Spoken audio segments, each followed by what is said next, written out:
Welcome to the Data Room, where we demystify go-to-market data for financially strategic execs. We deliver real-world guidance for finance and go-to-market teams, helping them collaborate to transform their data into a strategic asset. I'm Scott Stouffer, CEO and founder at scaleMatters. I've been a CEO for over 30 years at various tech and SaaS companies, and I've seen firsthand the power of using data and data modeling to understand what drives value creation in a business. My guest today is Ray Rike, who's the founder and CEO of Benchmarkit, which was previously known as RevOps Squared. You all know Ray as kind of one of the benchmark, if not the leading benchmark pundits out there in the SaaS world. But prior to that, he has more than 30 years of B2B software and SaaS experience as a former operator and executive, which is kind of what, spawned his interest to begin with in getting a little bit more data driven. So I'm sure you'll hear a lot of very interesting and useful topics today around SaaS benchmarks and how you can use them to improve your company. Ray, great to have you with us. Hey, great to be here. And what are we going to talk about today? We'll talk all things SaaS metrics.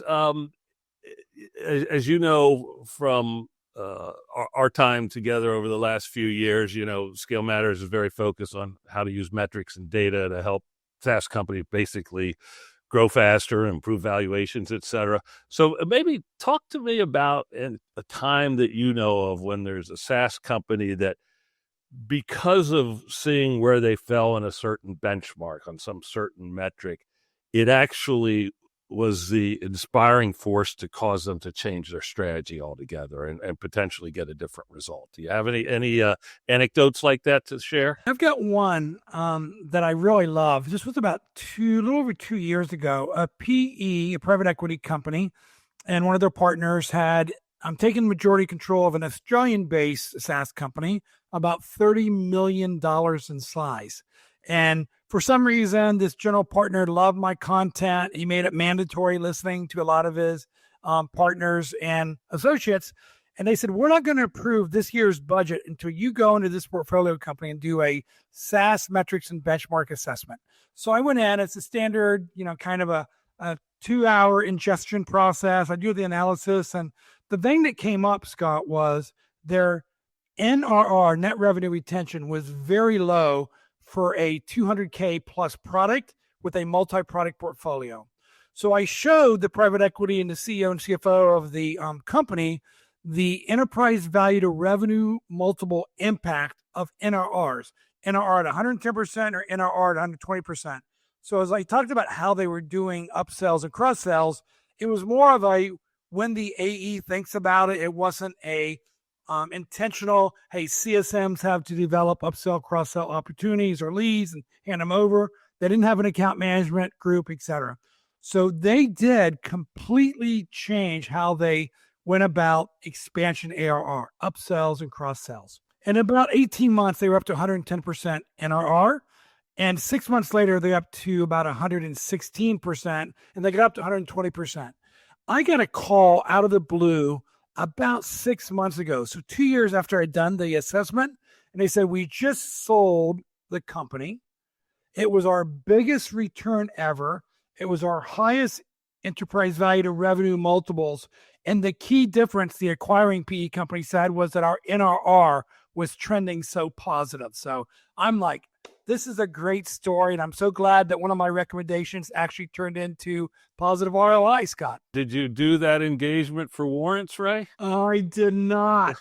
I was in the cash flow is king model, Scott, because after 30 years, and even though I've have some exits, I've got a lot of stock certificates that are worth what I paid for, which is zero.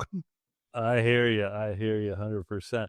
So that's a great example of a company using benchmarks to effectively understand where should they focus, right? Because if you think about, obviously, and I think you've talked about it a number of times, if what drives valuation is growth and some level of profitability, and then if you look at a growth model, I mean, you could be focused on new logo stuff. You could be focused on gross retention. You can be focused on NRR, which is often driven by a lot of attention to expansion, as you're saying.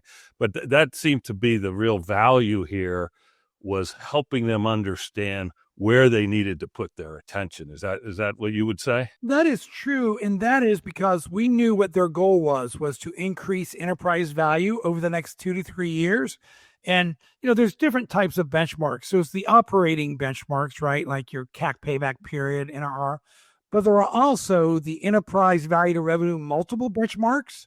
And for public companies, you actually can go and conduct some either linear regression, two-factor regression analysis and say, oh, this particular metric has the highest correlation to increase enterprise value to revenue multiples. And at that point in time, NRR was number 2. Growth was number 1. NRR is number 2 now. Rule of 40 is the number 1 factor in enterprise value to next 12-month revenue multiples. But, Scott, this is where benchmarks are dangerous. You could say, well, rule 40, so we just get 40. Then you got to deconstruct it. And if you really deconstruct that, it's companies with a 25% and above growth rate and a 10% to 20% free cash flow margin are getting the high multiples.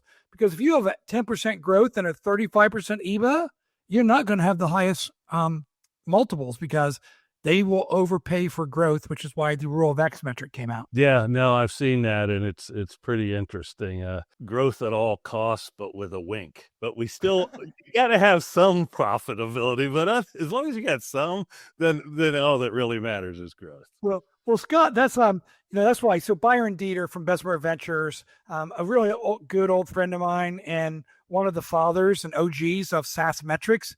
And then one of his junior partners, Sam Bonnie, came up with the rule of X in January of 2024. And the reason they did that was they thought there was an over-indexing towards operating profitability. And at the end of the day, they invest for high growth, right?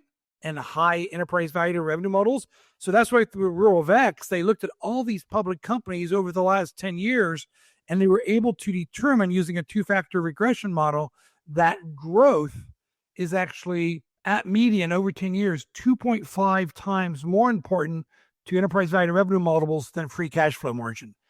And just for our listeners that don't quite get this, what you're specifically saying, the growth rate, which is a percentage, compared to EBITDA as a percent, or free cash flow margin as a percentage of revenue, they will value 1% of growth rate 2.4 times more valuable than 1% of free cash flow, right? That is correct. That is correct. Okay. Interesting. Yeah. That's why we're all in this business, is to grow. So let's look at some other benchmarks. Kind of going back to this growth at all costs with a wink towards efficiency. Certainly, efficiency has become more important over the last few years. And probably largely because of all the uncertainty about the ability to raise funds, right? Other than if you're an AI company. So I think the investor world wants to make sure that companies have runway to achieve their goals. And they're going to do that by being more efficient. If you look at some of the efficiency benchmarks, by the way, quick interruption of myself. I got your 2025 for 2024 benchmarks study. I actually read through that yesterday. It's awesome work. And I really enjoyed the number of different efficiency benchmarks that you put forward there, right? Beyond simply CAC type stuff. But with that said, and for anyone listening, go to Benchmarkit and download the report. It's just extremely good reference material to have to kind of judge how you're doing as a company. So looking at the benchmarks on CAC payback and other GTM efficiency, what do you think is the most kind of misinterpreted or conflated metric that you see SaaS leaders relying on today, and therefore potentially making marginally informed decisions because they don't really understand it? The number one SaaS metric that I loathe is the SaaS magic number. So if you're listening to this and you think that SaaS magic number is the most important efficiency metric to determine how your GTM motion is performing, stop. Because SaaS magic number takes your current period ARR, subtracts it from previous period, multiplies that by 4, and divides it by your previous period sales and marketing expense. So he's like, well, that sounds like a good efficiency ratio. Except if you look at current quarter versus previous quarter ARR growth, you have at least 4 variables impacting that. Your new logo ARR, your existing customer expansion ARR, your churned ARR, and your downsell ARR. What operator in the world can say, well, my SaaS magic number is 0.7, so I know I got a new ARR issue? You don't. You have to go down to the next level. On the flip side, my favorite, anybody who's followed me for more than a week probably knows this, the most important growth efficiency metric from my perspective is the CAC ratio, customer acquisition cost ratio. And a lot of my benchmark assessments, I even had CEOs convince their VCs that CAC payback period didn't matter if they were measuring CAC ratio. So CAC ratio has 3 forms, Scott. Mind if I go into them? No, please do. So you have the blended CAC ratio, and shout out to David Spitz, because when he was at KeyBank Capital Markets, he's really the father of this CAC ratio. But blended CAC ratio takes your total sales and marketing expenses and divides on a fully loaded basis, by the way, that's comp, variable, programs, everything, and divides it by your new ARR plus expansion ARR. So effectively what it tells you is to get $1 of new growth ARR, how much did I invest in sales and marketing? And benchmark says between $1.40, $1.50. But then you look at the 2 subcomponents of that. You look at the new CAC ratio. And this, generally you can just say it's sales and marketing expenses divided by your new logo ARR. By the way, that went up almost 14% in 2024 over 2023. It's now $2. We're investing $2 of sales and marketing, fully loaded expense, to get $1 of new customer ARR. So here we are in the era of efficient revenue growth, and we're less efficient. Now, at the same time, there's that third CAC ratio, which I'm a huge proponent of, and only 18% of SaaS companies that we conduct research with actually calculate it. It's the expansion CAC ratio. And that's your sales, marketing, plus customer success expense allocated to upsell, cross-sell, and you divide it by your existing customer expansion ARR. This year, that's around $1. So I spend $1 of sales, marketing, and CS to get $1 of expansion. By the way, 2 years ago, Scott, it was 69 cents. 5 years ago, it was 47 cents. So what's happened is because new customer ARR is so hard to get and so expensive, I'll use the word over-indexed. We've over-indexed commitment or investment and expansion, and it's got 42% less efficient. So it's getting diminishing returns as we put more on it. So that's why I like CAC ratio so much. No, I like that too. I like it a ton. The thing that I think adds some murkiness on the expansion CAC ratio is there's a lot of variance out there in terms of what people attribute to that cost, right? Just like it with gross margin, right? Does customer success go into COGS, or is that a sales cost, et cetera? Do you have a view on that of what activities actually should count as the cost for expansion CAC ratio? This is where do not let perfection get in the way of good enough. So with the expansion CAC ratio, everybody says, Ray, if you really say best practice and on a 1 to 5 and 5 being the most mature companies, what you really should do is take the sales cost allocated to existing customer expansion, the marketing cost allocated to existing customer expansion, and the CS cost. And they're like, well, how in the hell do I know that? It's the same resource, right? So it's the beauty of surveys. Just do a quick time-based study.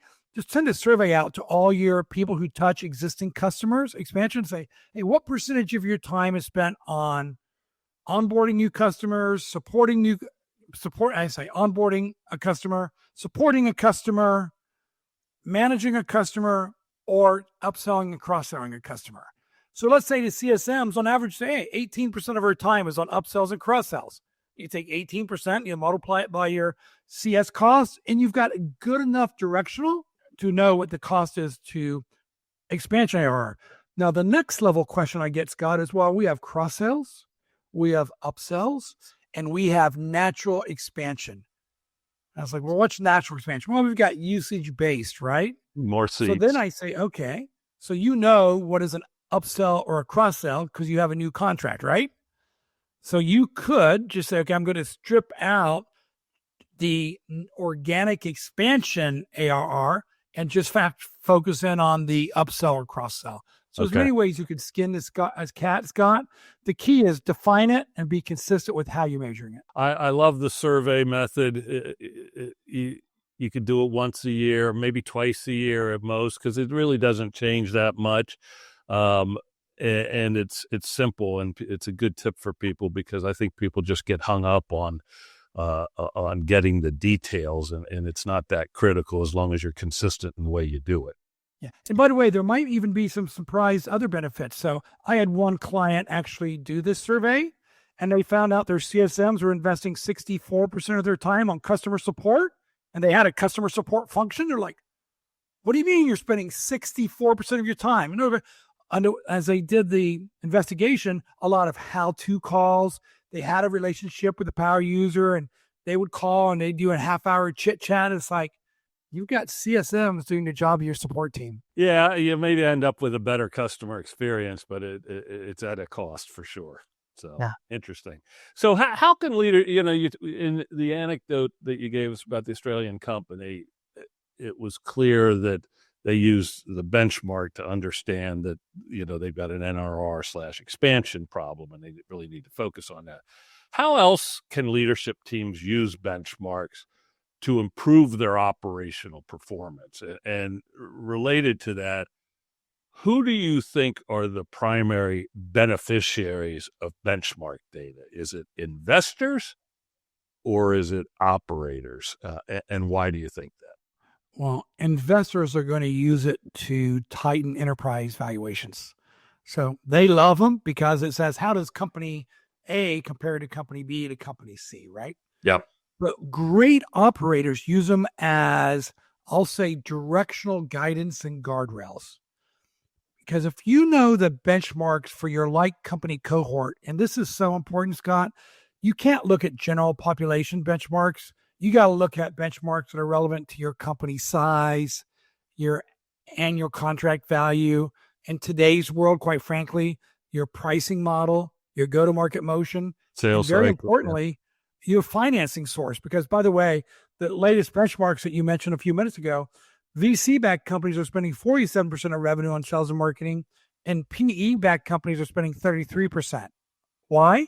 Because EBITDA is much more important, but I digress. So let me back up. They're directional guidance and guardrails.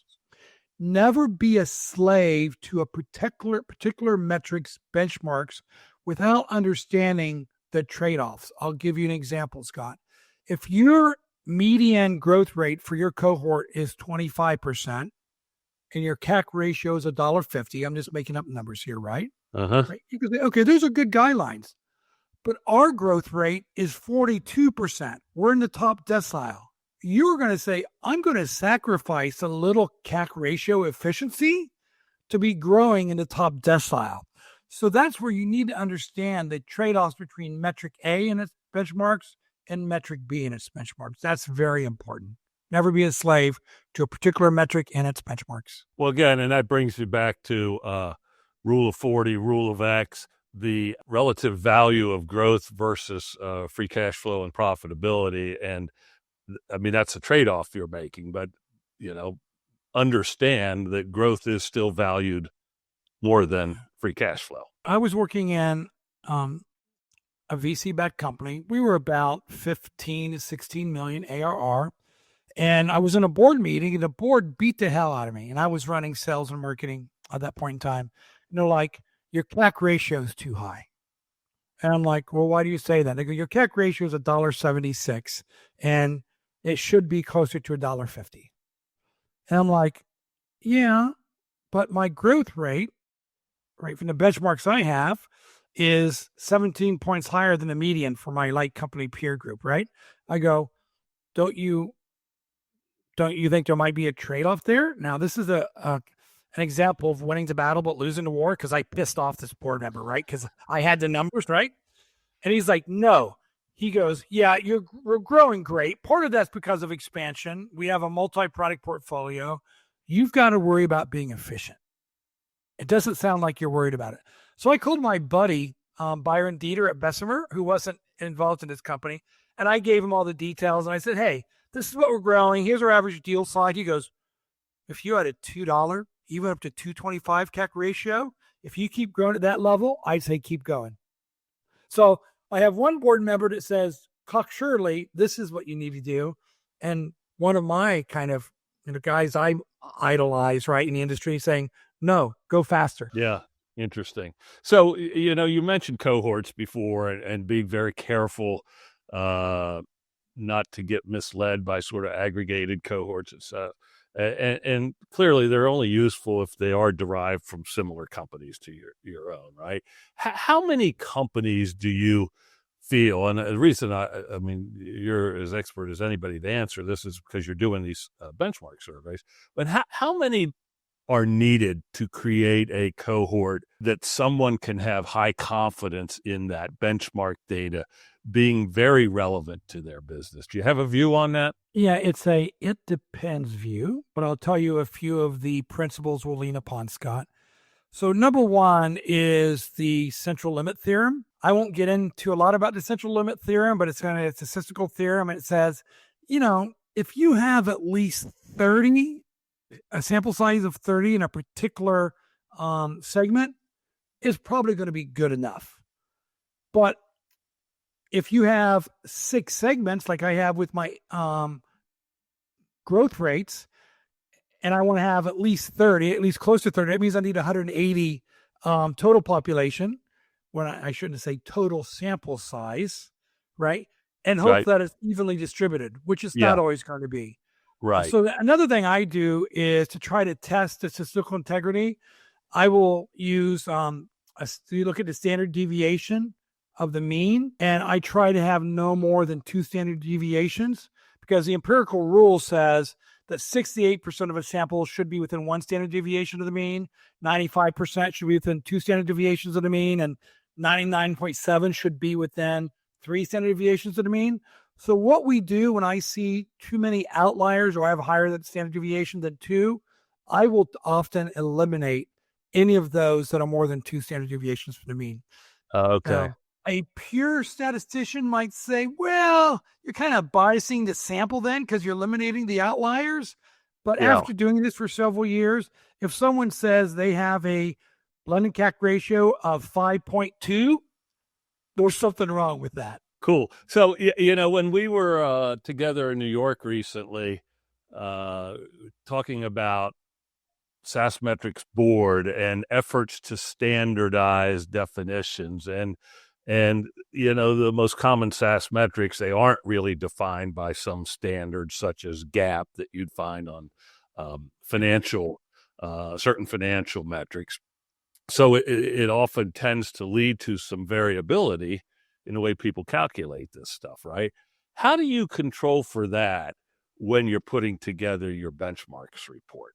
I assume, and I know I've looked at it, but I assume that the survey specifically calls out what you are defining as this particular metric and asks them to respond to that. But do you feel that do you have any issues there? How do you control for that? It's an inherent risk of any survey-based research methodology, because if you have a compound metric that has 3 or 4 inputs, you don't know for sure how they're calculating it.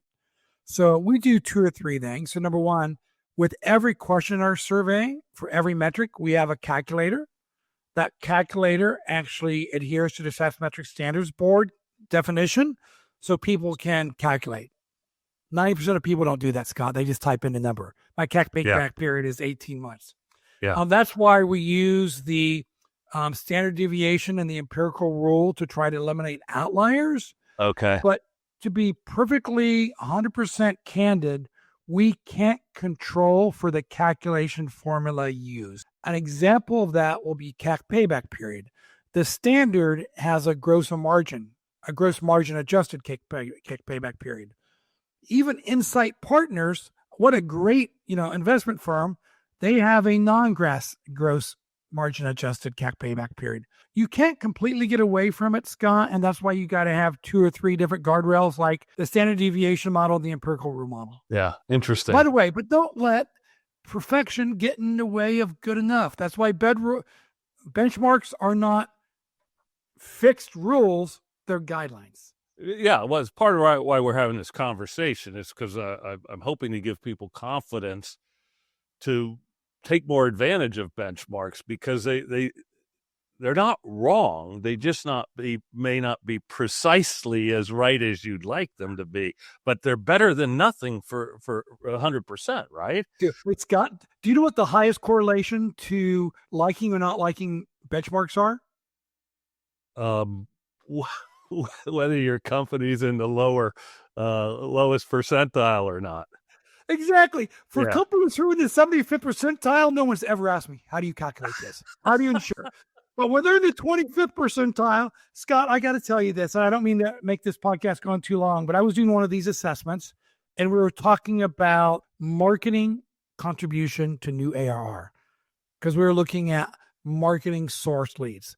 And they're like, well, what's your benchmark? How do you do it? I go, well, I do it based upon what I get from a customer. Sometimes it's first touch, sometimes it's last touch, sometimes it's multi-touch attribution. She goes, that's the issue with this benchmark. We only use last touch, which is the right way. And I'm like, your marketing source contribution is 50% lower than the median. I didn't say this, right? Your marketing CAC ratio is at the high end. And you want to talk to me about why it's because I didn't use last touch attribution. The benchmark is bullshit. Yeah, that's funny. She was gone, by the way, in 2 months. One last question for you. We were both in a session at your recent SaaS Metrics Executive Summit, where Jocko van der Kooi essentially said that all usage or consumption-based pricing eventually converges to subscription pricing. Given that, do you think these usage and consumption models kind of are a fad for early stage companies to kind of quickly juice their revenues? Or do you think they're really here to stay? And if they are here to stay, if you think they're here to stay, are the new SaaS metrics we're going to need, or which ones do you think need additional layers of depth in to account for this? So I'm going to ask you and the audience the same question. Do you prefer a cell phone bill that charges you per minute based upon what you actually use, or do you like your $50 a month fixed fee? Clearly, I prefer the fixed fee. 95% of people do, which is why that's the standard model. It's usage-based pricing, and I'm saying usage, not outcome-based pricing, and I'll differentiate. Yeah, it's a great way to reduce friction to get new customers. Oh, I don't have to pay $50,000 up front. It's not right. I want to see how this works. I want to see what the value is. It's a great way to start. And then when the buyer, let's say it was the CIO, said, I'm going to spend $100,000 on this, and the CFO has a $250,000 invoice come across her desk, it's like, what the hell is this? We didn't budget this. Unexpected invoice, right? So usage-based will quickly converge to flat fee for enterprise customers and for long-term existing customers. Because if not, they're going to look for alternatives very quickly when they spend 2-3 times more. So I do think you're going to see these models as a way to get people up and running, and then they're going to go to flat fee. If you look at Snowflake, if you look at Datadog, if you look at MongoDB, and Roy, talk to them, the number one thing they have their sales reps doing, or now account managers with their large enterprise customers, is when that usage goes up, they have them proactively go in and get them to sign a new long-term commitment. It helps with predictability on the vendor side, and it helps with budget predictability on the buyer side. Yeah, makes complete sense. So maybe it's a methodology for monetizing pilots and or trials and making it lower risk for the customer. or the first year. Yeah, or the first Because year. even we just did some pricing benchmarking, and 40% of usage-based companies who don't ask for a minimum contract, they do provide a cap with no overages for the first year. 48%, no overages for the first year. Interesting. They factor it into their second year minimum contract request. Okay, that's interesting. Cool, Ray, this has been awesome. Tell us how people can get in touch with you, get your benchmark survey, follow all the great events you do. So all these benchmarks are available for free. I never charge for benchmarks. I never put them behind a paywall. Benchmarkit, that's with an IT, benchmarkit.ai. You're just going to benchmarks. You'll see all the free benchmarks there. You can follow me at Ray Rike, RAYRIKE, at LinkedIn. My name's not that common. Plus, I was user number 256 at LinkedIn. So I was able to name it what I wanted back in 2004. There you go. Ray, thanks again, man. I mean, I always love chatting with you, and appreciate you spending time sharing some of your wisdom. Love doing it, Scott. Thanks for inviting me. Make no mistake, good data matters for driving efficient growth and valuations. Follow me on LinkedIn, where I'm sharing insights from CFOs, investors, and strategic go-to-market execs. Thanks for listening to The Data Room.